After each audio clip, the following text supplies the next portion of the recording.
पर हाड़ी रानी बहुत समझदार थीं। उन्होंने अपने पति के चेहरे पर ये बेचैनी, ये दुविधा तुरंत भांप ली। वो समझ गईं कि प्यार का ये बंधन उन्हें उनके फर्ज के रास्ते से भटका रहा है।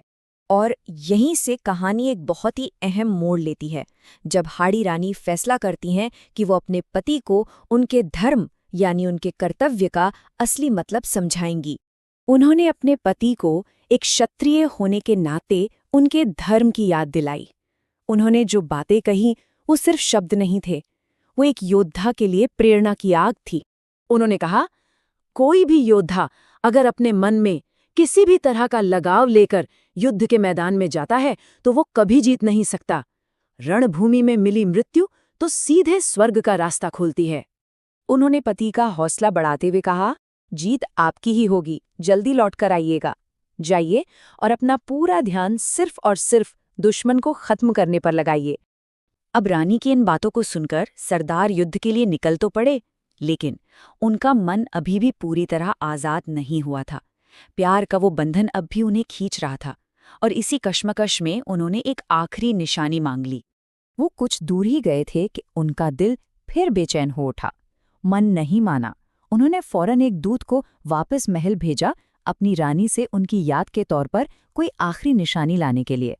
लेकिन सोचने वाली बात यह है कि ऐसी कौन सी निशानी हो सकती थी जो प्यार के बंधन को और मजबूत करने की जगह उसे हमेशा हमेशा के लिए काट दे, जो एक योद्धा की आत्मा को युद्ध के लिए पूरी तरह आजाद कर दे।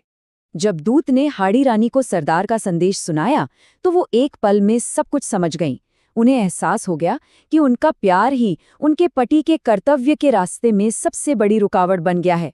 और तब उन्होंने एक ऐसा फैसला लिया जिसके बारे में कोई सोच भी नहीं सकता था। रानी ने अपनी तलवार निकाली और एक ही वार में अपना सिर धड़ से अलग कर दिया। यही थी उनकी आखिरी निशानी, ताकि उनके पति दुनिया के हर मोह, हर बंधन से आजाद होकर सिर्फ और सिर्फ अपना राजधर्म निभा सकें। ये बलिदान की इंतहा थी।